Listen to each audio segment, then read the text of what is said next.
Well, guys, bread and circus. That's all I gotta say. Bread and circus. Damn. If you guys don't know what that means, basically it's a metaphor to describe how, regardless of how poorly a population is being treated, whether it's political corruption, economic hardship, or whatever else you could think of, if you just give them mindless entertainment, they'll be pleased with the meaningless distraction. So why am I saying this now? Like, what's the point of me making this video now? Basically, I think I just saw something so disappointing that even I couldn't have anticipated it. And to be clear, I have very low standards for the type of stuff that I expect to see from people nowadays, but dude, even this was worse than anything I could have imagined. So, if you haven't heard, Taylor Swift and Travis Kelce just had their wedding in New York, okay? Woohoo, big news for the unemployed. Personally, I couldn't give less of a shit about this, but apparently there are people on the opposite side of the spectrum as me who genuinely made this out to be a personal highlight of their entire lives. Now, I'm not gonna sit here and say she hasn't provided my generation with some bangers, but there's a huge difference between enjoying someone's music and literally being obsessed with them on a personal level. Okay, I've never understood people who like worship celebrities as if they're the most important person in their life. Like, there's nothing wrong with connecting with someone's art and feeling emotional towards that. I'd even say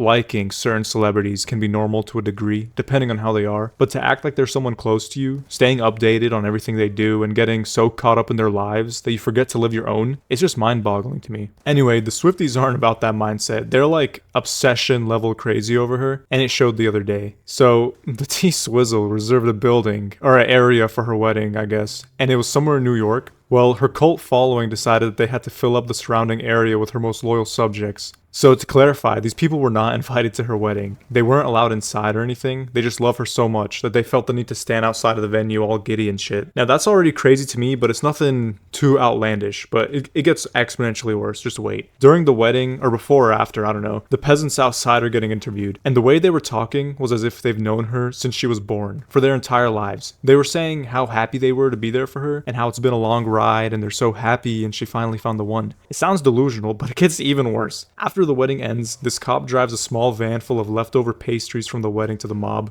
And dude, have you ever seen the way a kitten will sprint towards its owner and like start jumping up and down the second it sees or hears food? Imagine that, but a mob of grown adults. So, this poor cop, man, the look on his face describes exactly how I feel knowing that I share a planet with these people. He just looks so disappointed in them.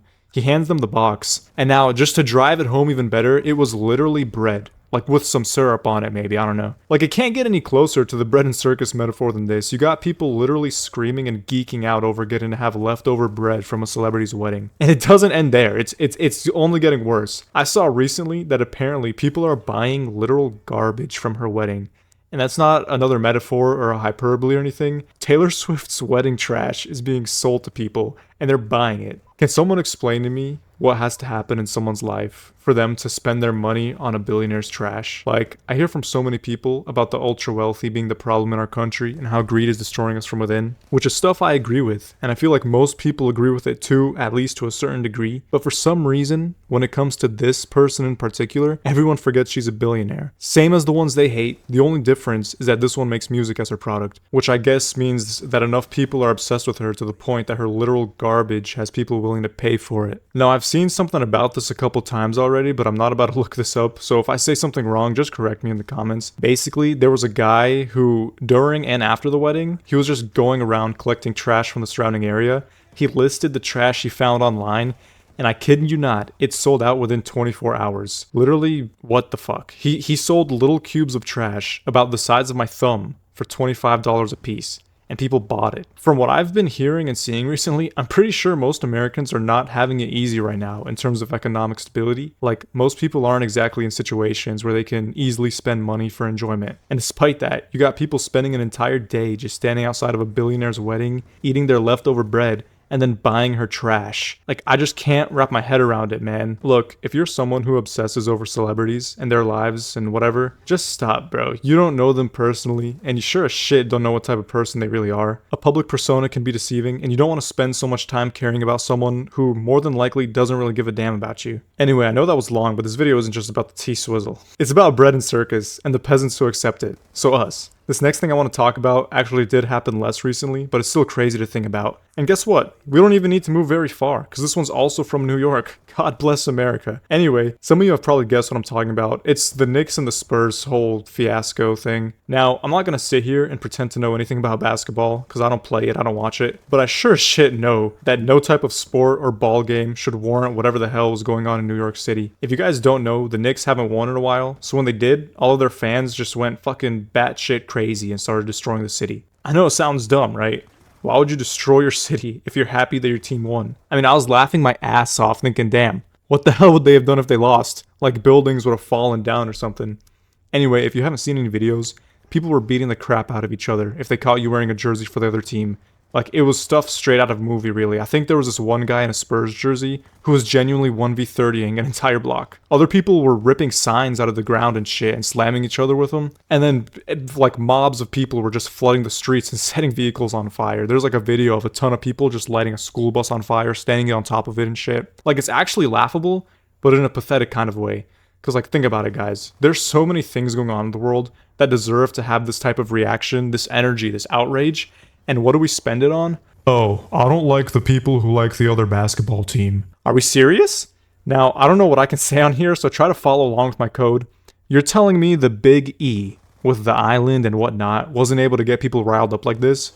But a ball game did? It's as if people forgot about real-world problems the second something slightly interesting to them started coming up. Does that sound familiar to any of you? Bread and circus is what I've been saying. Maybe this is just a human phenomenon, where we just need something to distract us from whatever horrible thing is happening in the world that we feel too powerless to change. But I don't think distraction is the answer. And I definitely don't think that putting energy, money, time, and attention into these useless-ass events will do good for anyone. If you're someone who lets things like sports games or celebrities' life affect you on an emotional level, in the nicest way possible, you need to reevaluate the way you look at the world. This stuff has nothing to do with your life, and it doesn't have any effect on you in any way. And guys, I'm not here to be a buzzkill. I'm not saying you can't have entertainment in your life, and you shouldn't enjoy anything. I'm just saying it provides no benefit to anyone for people to get hyper emotional about events, or people, or anything really, that won't actually create any significant changes to their lives, or the world we live in. I think most of us have challenges and struggles we need to deal with properly, and while the idea of having a distraction can be appealing, that's all it is, and that's all it should be, a distraction. You can't let yourself forget that. Sure, none of us are perfect, and it's not like it's the end of the world to indulge every once in a while, but you can't let distractions take up more of your time than you're putting towards your actual life. And everyone has different ways to distract themselves. It's not just about celebrities or sports. For some people, it's excessive scrolling, or media consumption in general. For others, it might be video games, which I actually think are good in moderation, but they are really easily abused. To reiterate, what I'm saying is, yeah, none of us are perfect, and we all have our own ways to distract ourselves, but letting distractions get out of hand is what leads us to the bread and circus path. So anyway, let me know what you guys think. Am I making a big deal out of nothing? Do you agree? Do you disagree? Leave a comment so I can feel like I'm discussing with people and not just talking to myself. And if for some reason you didn't get tired of hearing my voice and you're still here, watch my other video too, you might like it.